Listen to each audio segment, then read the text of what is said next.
Ayan, tuturuan ko kayong mag-varnish ng napaka-elegante na varnish. Ito yung ating bagong project. Napakagandang pangregalo sa lahat ng okasyon. At ang ating base paint dito ay gumamit tayo ng epoxy primer. Gumamit din tayo ng catalyst. Idagdag lang natin ay mga 20%. At ang acrylic thinner. Hindi pwede yung mga ordinary yung thinner lang sa ganitong klase ng pintura. At dapat ay mayroon tayong pang-spray para mas maganda ang resulta ng ating pagbabarnish.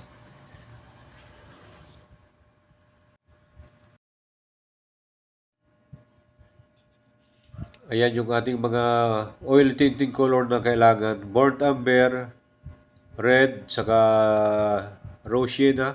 Pwede rin yung yellow ochre. Atin lang i-mix sa paint thinner. 60% yung burnt umber at konti lang ang ilalagay natin sa yung red saka yung rose sienna. At yung paglagay ng black na tinting color ay pakunti-kunti lang para hindi tayo sumubra. Kasi pag nasubrahan ng black ay siguradong uulit tayo. Maglagay lang tayo ng maglagay ng black hanggang makuha natin yung gusto nating kulay.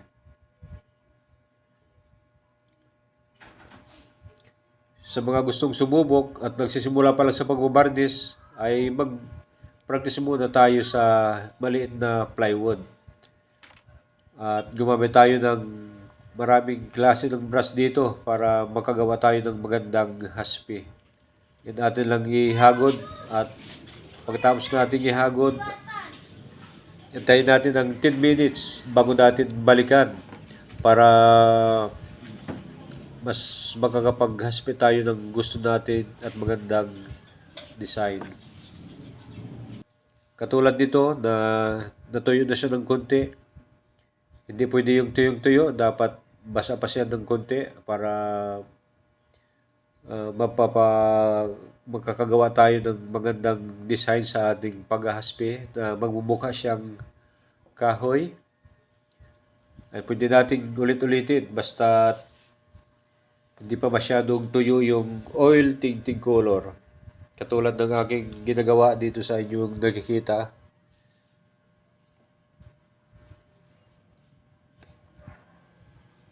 Ayan, nakikita natin na medyo nagkakaroon na siya ng konting forma. At magtimpla tayo ng mas dark. Gamit natin yung maliliit na paintbrush at gumawa tayo ng magandang haspi na gusto natin. Dito ay hindi ka na pwedeng dapat magkamali kasi ito na yung pinaka-last na patong natin sa ating paghahaspi.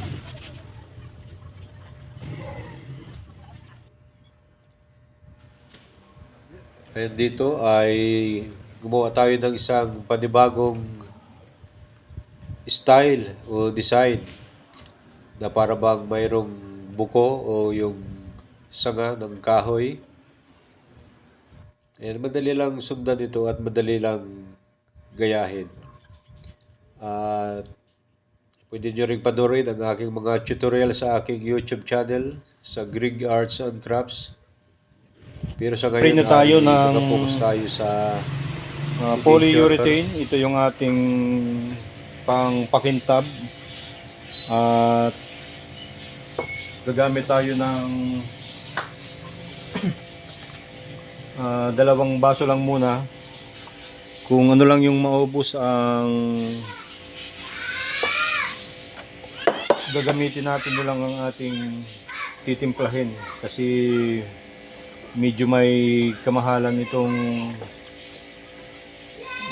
polyurethane na ito. Ito ay nagkakahalaga ng 300. At itong acrylic thinner ay makakabili tayo ng tingi. Ito ay 100 kasi Hindi pwede dito yung mga ordinaryong lacquer thinner lang. At haluan natin ng catalyst. Ayan, polyurethane hardener top coat. Ay, diretso na natin dito.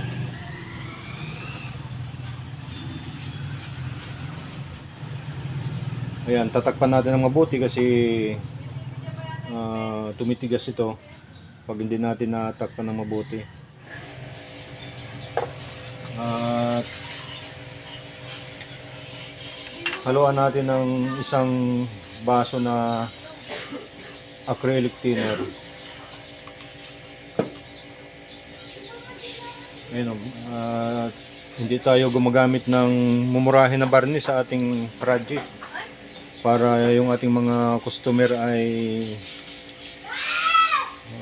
magugustuhan yung ating mga binibintang mga project.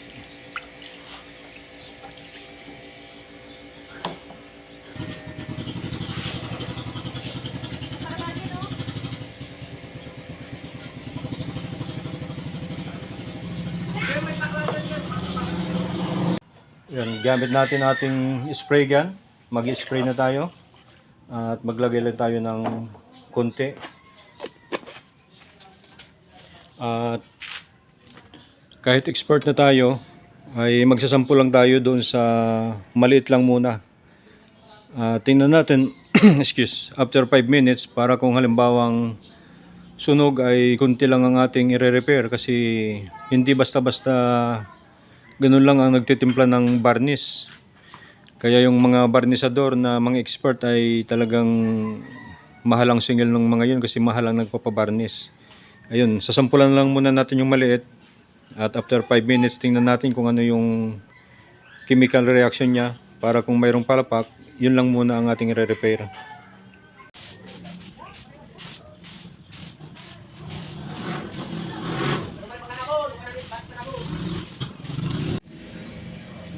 Ayan, medyo okay yung result ng ating timpla. Ngayon ang pagbabarnis ay banayad lang kasi baka tumulo, hindi masyadong malapit. At kailangang may tiyaga. Babalik-balikan lang natin. Kasi iba yung klase itong varnish natin na ginagamit, polyurethane. Ito ay malagkit. Kaya simulan na natin itong litrang E.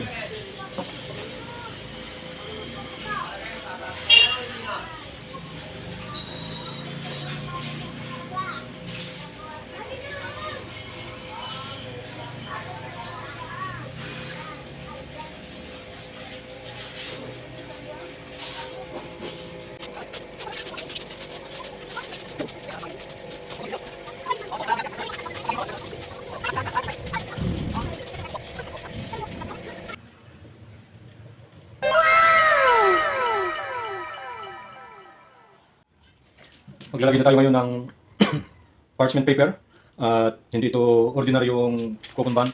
Medyo matigas ito at medyo mahirap din ikabit kasi medyo lumalabas siya.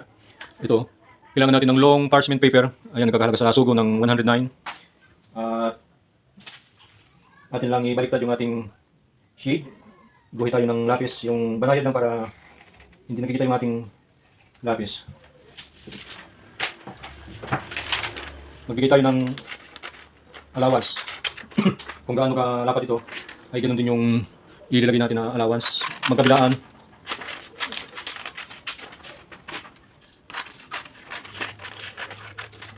Yan, din natin ito binarnisan yung sa loob kasi hindi na rin yan makikita. Ayan. Gamit natin itong wood parquet flooring glue o wood glue na stick well. Ipahiran natin sa paglalagay natin. Ayan, at hanggang hindi ito nagpa-flat ay huwag tayong titigil sa didikit. Katulad dito, hindi mo malis kasi kumukulbo talaga siya at lumalakad itong parchment paper. Kaya medyo mahirap kung hindi ka masyadong sanay.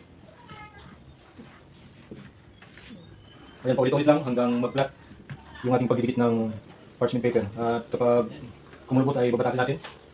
Gamit natin itong gunting. Ayan, paulit-ulit at paulit-ulit hanggang mag-flat yung parchment paper. Ayan, tapos na. Meron tayong binili dito sa Lazada. Hindi ko alam kung maganda siyang tingnan kapag nilagay natin pa ganun. Baka mag over ano lang siya. Ayun, siguro wag na natin ilagay.